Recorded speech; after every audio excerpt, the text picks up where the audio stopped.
Gazette du Togo, une vision sur l'actualité togolaise et sur le monde.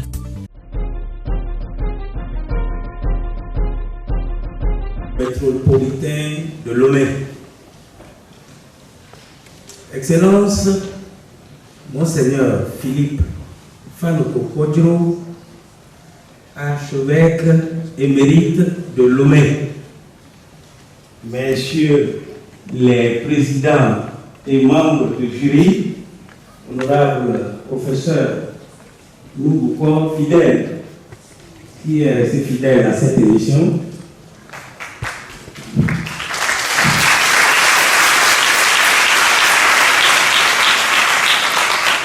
Monsieur le président de l'Académie Hervé, le professeur Apeli Kossi,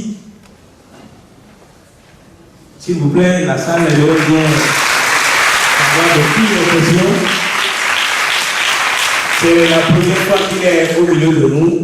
Donc, messieurs les membres du jury, chers candidats et candidates, chers parents, aujourd'hui est un grand jour pour nous dans l'histoire des champions de l'orthographe. Grand jour parce que c'est la première fois que cette salle est ainsi bien garnie.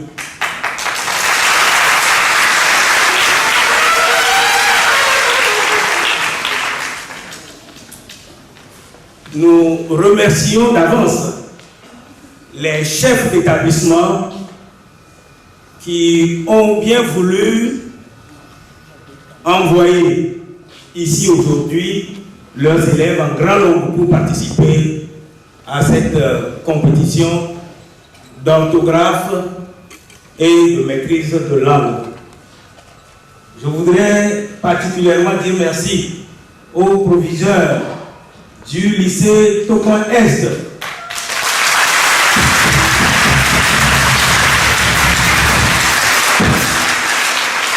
qui nous a envoyé, mes seigneurs, 210 élèves pour participer à cette compétition.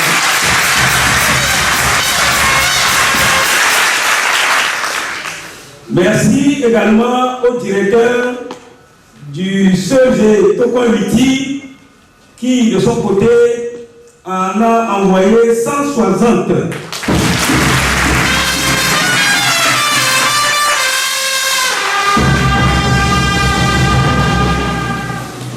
Nous disons merci aux sœurs, aux révérendes sœurs directrices du collège Notre-Dame des Apôtres, de l'Institut technique LDE, du collège Notre-Dame du Sacré-Cœur, qui également ont envoyé des délégations représenter leur établissement, puisque l'événement est présidé par deux archevêques de notre chère Église catholique.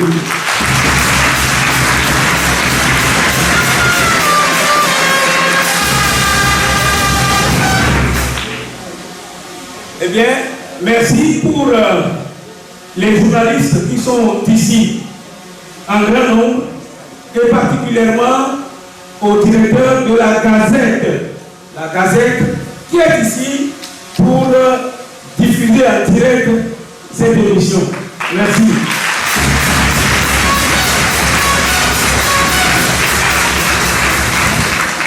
Eh bien, Excellence, aujourd'hui, comme vous le voyez, nous avons voulu faire les choses en grand.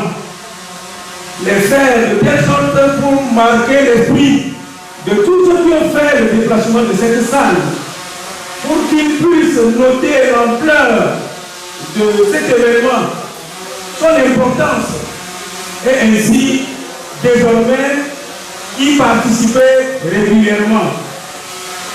La dynamique que nous voulons créer à travers cette émission d'orthographe et de maîtrise de langue, c'est que désormais, tous les samedis, de 17h à 18h, que parents et enfants soient au rendez-vous de la télévision togolaise pour suivre l'émission de dictée et d'opération de mots, les champions de l'orthographe, non seulement en tant que téléspectateurs, mais en tant tant qu'acteurs. Ce qui veut dire que papa et maman appellent leurs enfants et ensemble ils prennent un bic et une feuille et ils font la dictée en direct de la télévision.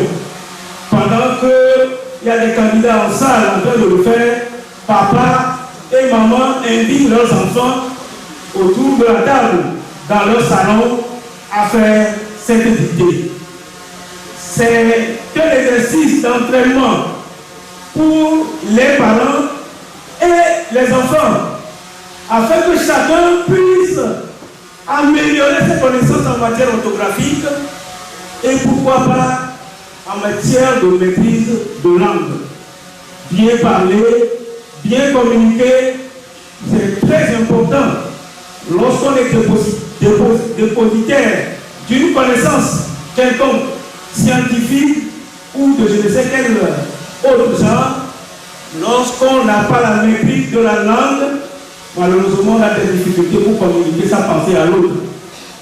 Et c'est pour que nous puissions être en mesure, à partir de maintenant, à mieux communiquer avec nos interlocuteurs, que Cachet Togo a pris sur lui d'initier cette émission concours d'orthographe et de relation de mots pour que chaque élève, chaque parent, chaque enseignant puisse renouveler ses connaissances et les confirmer pour ceux qui ont des connaissances déjà assez solides. Donc aujourd'hui, comme nous l'avons démarré depuis le 30 décembre, nous allons encore une fois nous soumettre à l'exercice en faisant la dictée en français, ensuite en anglais, puis en allemand, en hébreu, en carrière. Malheureusement, nous déplorons l'absence parmi nous aujourd'hui du grand imam de la grande mosquée de Lomé. Peut-être que c'est un retard qui viendra nous rejoindre, mais en attendant, il y a le président de l'Académie carrière qui est un peu en retard, mais qui va nous rejoindre très bientôt.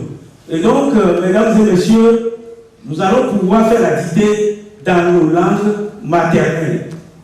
Il y a seulement quelques jours, on a fêté la journée mondiale des langues maternelles.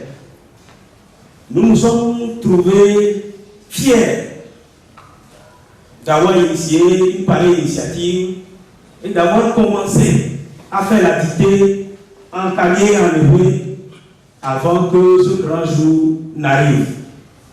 Nous sommes allés dans plusieurs établissements scolaires ici présents où nous avons demandé aux enfants de parler leur langue maternelle. Oh mon Seigneur, il fallait être là pour voir avec quelles difficultés les élèves des établissements scolaires de notre pays ont essayé de parler hébreu, Kabien, Kotokoli, Moba, Bassa et autres. La plupart en avaient honte. Honte de parler leur propre langue. Ils sont nombreux à nous avoir dit qu'ils ne peuvent pas parler dans leur propre langue. La faute est à qui? Il faut reconnaître que dès le bas âge, les parents ont pris l'habitude de parler français à leurs enfants. Ceux qui sont anglophones parlent anglais à leurs enfants. Et quand l'enfant veut parler leur langue maternelle, on dit non, il ne faut pas. Parce que c'est du vernaculaire. C'est comme ça qu'on l'appelle, c'est du vernaculaire. Ça veut dire que nous n'avons aucune considération pour nos propres langues. Ce faisant, nous faisons de nos enfants des déracinés, des acculturés. Les enfants n'ont aucune connaissance donc de ce qui constitue la matière, la quintessence de leur culture au vrai sens du mot.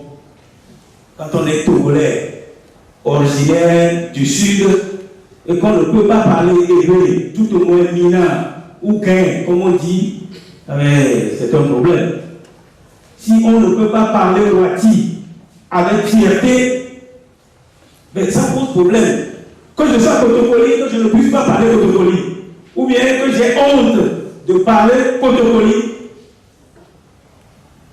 c'est à Notre-Dame des Apôtres que nous avons eu un élève kabien et qui appartient à une famille remarquable de notre pays, qui nous a dit elle n'est pas en mesure de parler kabien. Elle parle seulement quelques mots. Elle a dit koum koum. Elle dit koum koum là c'est un peu seulement quoi. C'est quelques mots. Des cas, c'est ça koum koum que je disais. C'est dommage.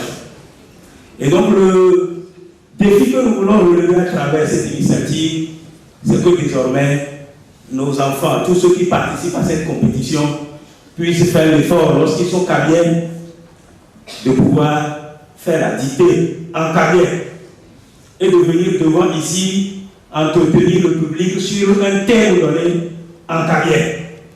Quand on est élevé ou que l'on soit d'un coin du pays, quelque part du sud, que l'on puisse également faire la dictée en hébreu et pouvoir répondre aux questions du jury en hébreu, épeler les mots en hébreu. Ce serait formidable. Alors cet après-midi, pour la plupart des élèves qui sont ici, nous allons leur demander de se soumettre à cet exercice. Du moins pour ceux qui sont kabiens et ceux qui sont hébreux dans toute sa globalité. Mon Seigneur, mes Seigneurs, merci de nous avoir honorés encore une fois de votre présence. Nous savons combien votre emploi du temps est chargé, mais vous avez tenu à être avec nous. Cela nous touche et cela réconforte ces jeunes qui sont ici et qui se disent, mais si il y a deux têtes rouges ici dans cette salle, ça veut dire que ce qui se fait est important, c'est du sérieux et je suis sûr qu'ils reviendront les prochaines fois pour participer. N'est-ce pas mes amis?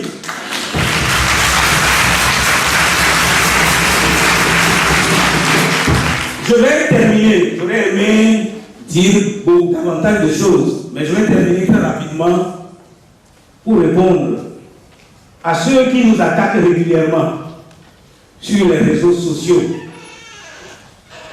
ceux qui n'ont rien compris et qui se permettent de nous attaquer et qui malheureusement ont oublié qu'on ne s'attaque pas à un Noël de Dieu sans attendre en retour la foudre divine.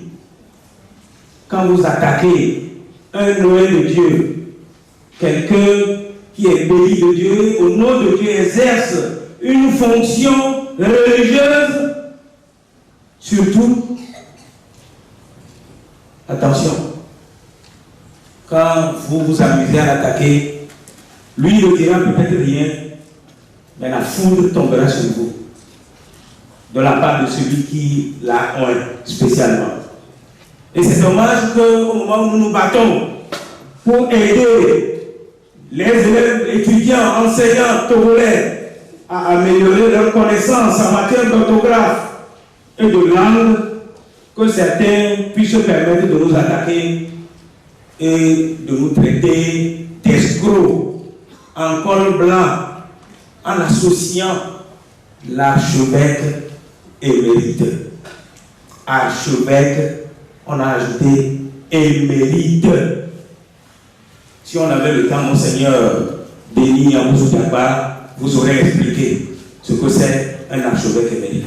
Mais nous passons.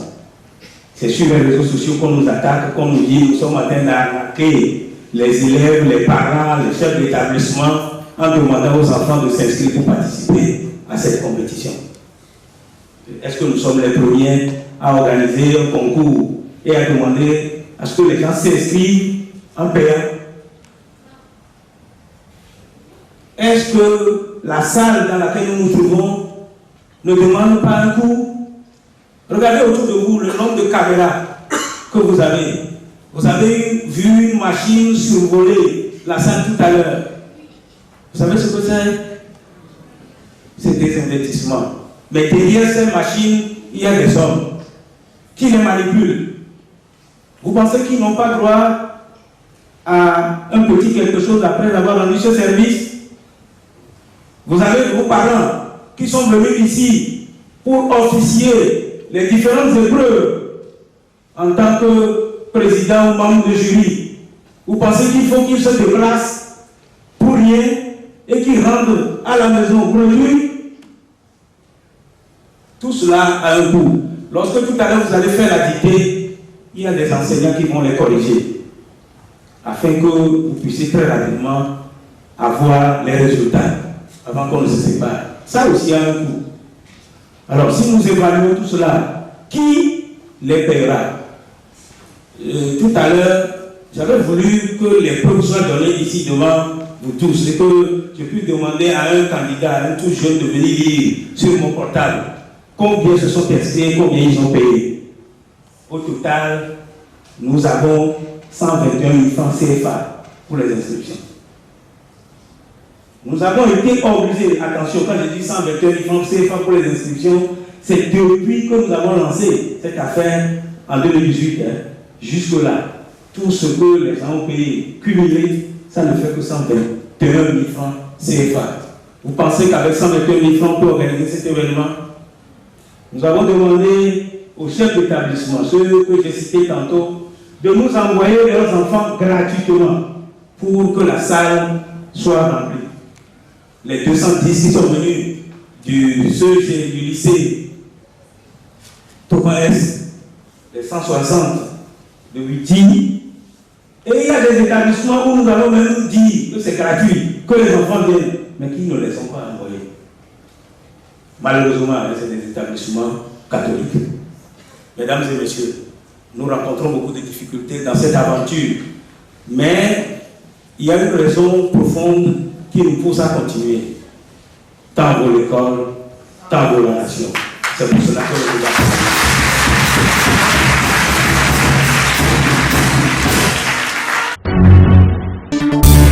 La Gazette du Togo, une vision sur l'actualité togolaise et sur le monde. Rejoignez-nous sur le www.lagazettedutogo.com ou sur nos comptes Facebook, Twitter et YouTube. Pour tout contact, écrivez à contact@lagazettedutogo.com ou appelez le 92 80 88 53. La Gazette du Togo, c'est l'information en continu.